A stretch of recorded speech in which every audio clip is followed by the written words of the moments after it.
우리에게 주시는 하나님의 귀한 말씀은 마태복음 19장 23절부터 27절입니다. 다 함께 봉독하겠습니다. 거룩하신 하나님의 말씀입니다. 예수께서 제자들에게 이르시되 내가 진실로 너희에게 이르노니 부자는 천국에 들어가기가 어려우니라. 다시 너희에게 말하노니 낙타가 바늘기로 들어가는 것이 부자가 하나님의 나라에 들어가는 것보다 쉬우니라 하시니 제자들이 듣고 몹시 놀라 이르되 그렇다면 누가 구원을 얻을 수 있으리이까. 예수께서 그들을 보시며 이르시되 사람으로는 할 수 없으나 하나님으로서는 다 하실 수 있느니라.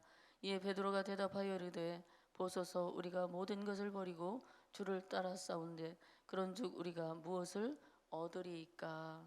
아멘. 고도원의 아침 편지에 이런 글이 있습니다.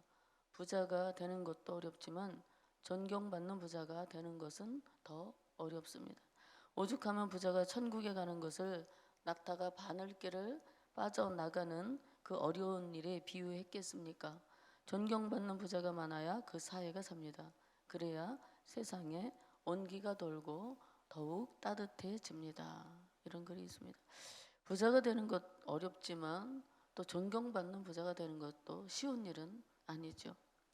예수님은 사회적 관심과 돌봄이 필요한 그 사회적 약자인 어린아이와 특권과 건설을 가진 이 부자 청년을 각각 대하시면서 천국에 합당한 조건들이 무엇인지 말씀하셨습니다.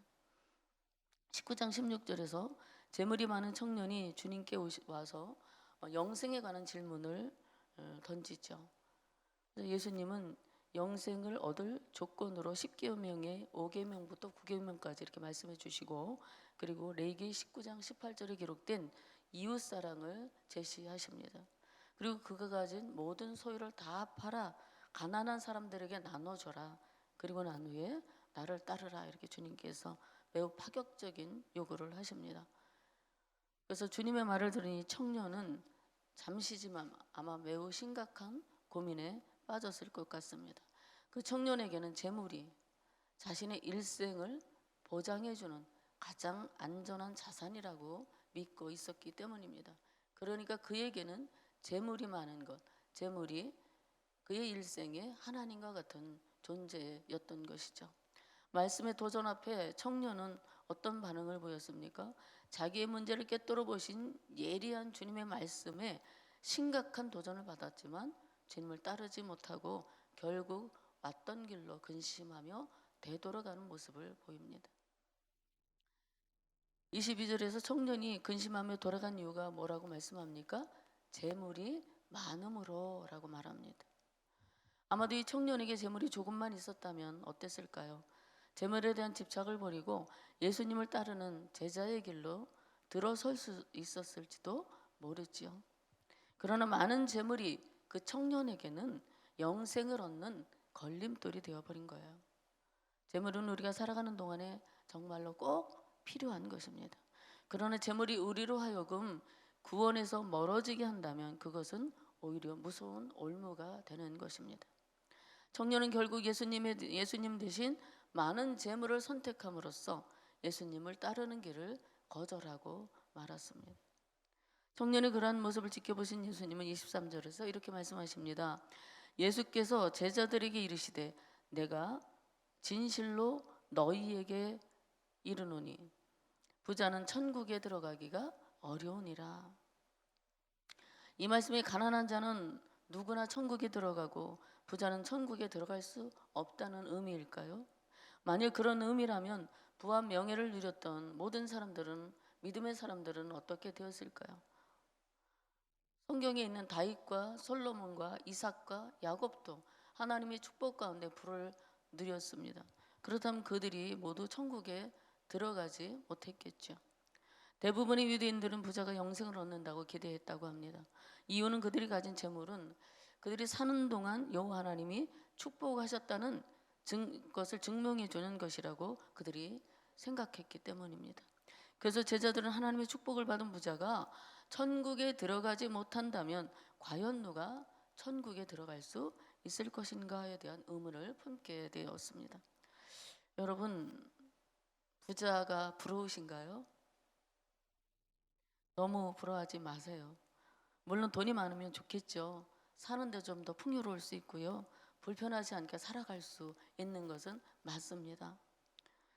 그러나 디모데전서 6장 9절부터 10절 말씀에 부하려 하는 자들은 시험과 올무와 여러 가지 어리석고 해로운 욕심에 떨어지나니 곧 사람으로 파멸과 멸망에 빠지게 하는 것이라. 돈을 사랑함이 일만하게 뿌리가 되나니 이것을 탐내는 자들은 미혹을 받아 믿음에서 떠나 많은 근심으로써 자기를 찔렀도다 라고 말씀합니다. 주님의 비유에 나온 부자의 문제점은 바로 하나님 없는 삶을 살았다는 것이며, 사람의 부유함이 반드시 하나님의 축복은 아니라는 사실입니다. 24절에 주님께서 부자가 하나님 나라에 들어가기가 낙타가 바늘기로 들어가는 것보다 어렵다고 말씀하셨습니다.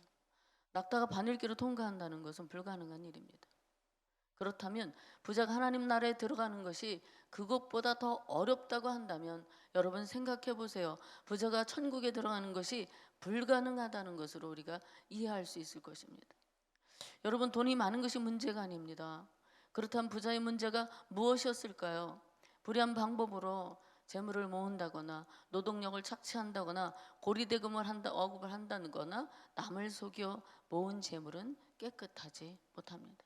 돈이 많은 사람은 죄에 빠질 위험이 많다는 것이죠. 부자와 나사로의 비유에서도 우리가 알 수 있듯이 부자는 많은 것을 소유하고 살면서 최고급 명품 옷을 입었어요. 자색 옷을 입었어요. 호화로운 생활을 했지만 음부에 들어갔다고 성경은 분명히 말씀합니다.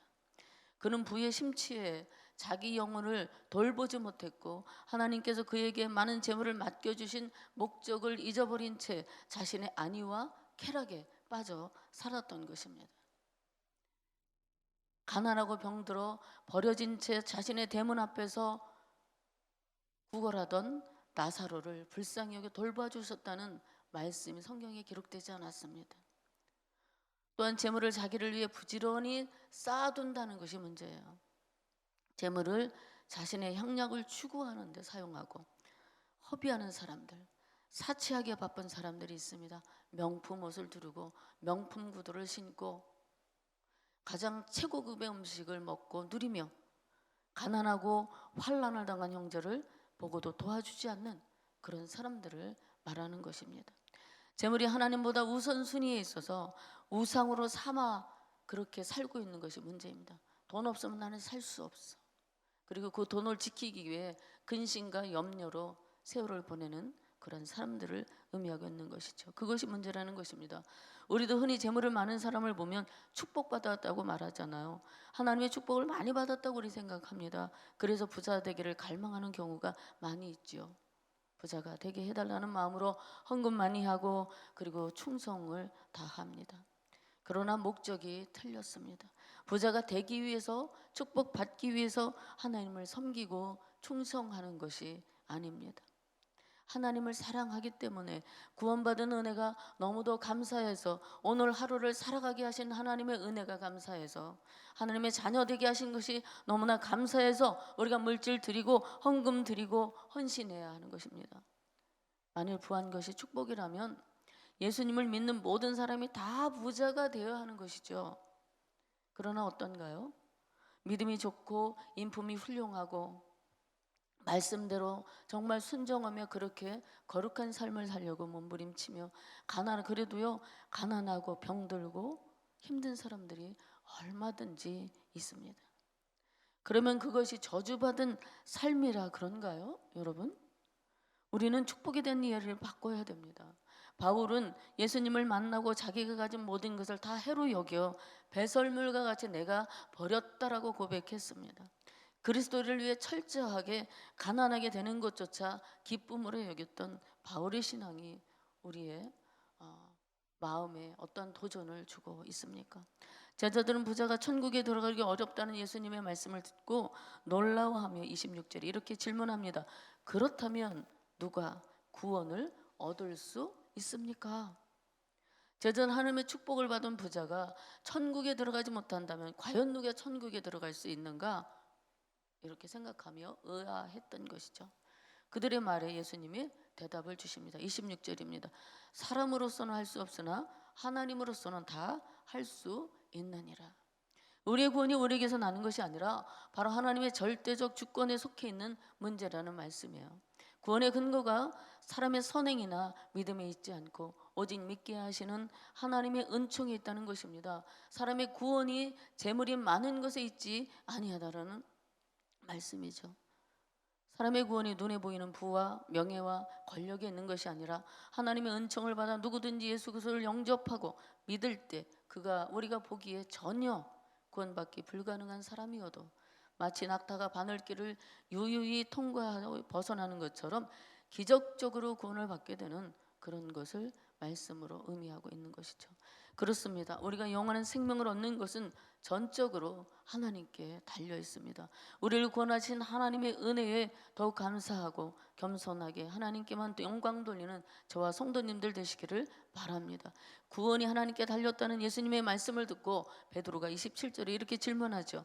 보소서 우리가 모든 것을 버리고 주를 따라 싸운데 그런즉 우리가 무엇을 얻으리까? 자신들이 모든 것을 버리고 주를 쫓았는데 그러면 자신들이 얻게 될 것이 무엇입니까? 라고 물어보는 것이죠. 우리가 무엇을 얻기에 하나님께 헌신하고 봉사한다면 이것은 하나님을 사랑하는 마음에서 나온 것이 아닙니다. 계산적인 믿음에서 나온 것이죠.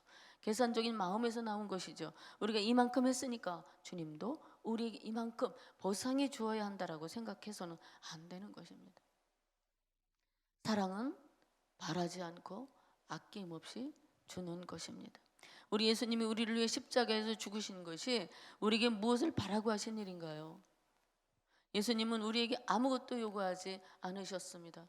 그저 내가 한 일을 믿기만 하라. 그리하면 너희에게 구원을 허락하겠다라는 그런 조건 외에는 없습니다. 그저 하나님이 그 사랑으로 우리를 구원해 주신 것입니다. 그러므로 우리가 주를 믿고 따를 때에 비록 이 땅에서는 어렵고 힘들고 보상 없는 삶을 보내고 있을지라도 내세해 주실 보상이 있음을 기억하고 소망 중에 인내하시기를 바랍니다. 사랑하는 여러분, 중요한 문제는 재물이 많고 적음이 아니라 우리가 떠날 때 어디로 가는가입니다. 하늘의 소망을 두고 약속된 나라에서 약속하신 것을 누리게 된다는 것은 얼마나 우리의 마음을 설레게 하는 것일까요? 이 땅에서 우리의 삶이 이 땅에서 전부라면 우리가 예수 믿는 것이 얼마나 허무한 것일까요? 그러나 우리에게는 내세가 보장되어 있다는 사실입니다. 모든 부족함과 어려움을 견디는 힘이 되는 것이죠. 예수님 부자 청년이 재물에 더 마음을 빼앗기고 있다는 것을 아셨고 그가 탐심을 버리고 하나님만을 온전히 섬겨서 영생을 얻기를 바라셨으나 그는 재물에 대한 탐심을 그리고 미련을 버리지 못함으로 재물로 인해 주님 곁을 떠났습니다. 물질은 세상을 살아가는 데 필요한 것이지만 하나님처럼 섬길 대상은 아닙니다. 부와 재물은 하나님이 주신 선물이며 하나님과 이웃을 위해 사용되어질 때 그 진가가 나타나는 것입니다. 이미 많은 것을 가진 분들이나 적은 것을 가졌어도 선한 일에 사용하며 사회를 따뜻하게 하는 존경받는 삶을 살아가신다면 더욱 많은 재물을 하나님께서 맡겨 주실 줄로 믿습니다. 그렇습니다. 사랑하는 여러분, 재물이 많음으로 주님과 점점 멀어지는 삶이 아니라 맡겨주신 재물을 하나님의 뜻에 따라 선용하는 선한 청지기가 되어 하나님께 영광 돌리는 삶이 되시기를 바랍니다. 삶의 우선순위를 하나님께 두고 순종하는 사람에게 우리 하나님께서 영육간에 넘치도록 풍성한 보상으로 갚아 주실 것을 믿고 기대하시는 모든 성도님들 되시기를 바랍니다. 기도하겠습니다. 사랑하는 아버지 하나님, 주님을 따르는 길에 때로는 소중한 것을 우리가 포기해야 될 때도 있고 좁고 험한 길을 걸어가야 할 때도 있지만 주님의 날에 놀라운 보상이 있음을 기억하고 모든 것을 견디게 하시고 믿음을 지키는 저희 모두가 되게 하여 주옵소서. 부한 자는 가진 것으로 흩어 구제하며 따뜻한 세상을 만드는 존경받는 부자가 되게 하여 주옵소서. 주의 영광을 위해 저에게도 영혼을 사모하며 오늘도 만족과 행복을 누리는 하루로 축복하여 주시기를 바라며 예수님의 이름으로 기도하옵나이다. 아멘. 우리가 함께 들으실 공동기도 제목입니다. 지금 들은 말씀이 내 삶으로 이어지게 하옵소서. 동네 세매절 성경 말씀 묵상 소그룹 사역을 통해 말씀을 더 깊이 묵상하고 성도의 교제와 나눔을 통하여 더 아름다워지는 말씀 삶 공동체가 되게 하옵소서. 유럽 일정 중에 계신 담임 목사님과 교회 모든 기관 부서를 축복해 주시고 말씀으로 든든히 서서 사명을 감당하는 교회가 되게 하옵소서. 모든 성도의 가정과 직장과 사업을 축복하여 주시고 환우들의 질병을 치유하여 주옵소서. 러시아 우크라이나의 전쟁의 종식과 분열과 테러로 얼룩진 나라마다 주의 평화가 임하게 하옵소서. 이와 같이 공동기도 제목과 성도님들 가지고 오신 기도를 들으신 후에 삶의 자리로 나가겠습니다. 기도하겠습니다. 좋으신 아버지 하나님 감사합니다. 영생의 문제에 대해서 곰곰이 질문하고 주님을 찾아왔지만 하나님 재물이 많음으로 영생의 길을 포기하고 주님을 떠나버린 부자 청년의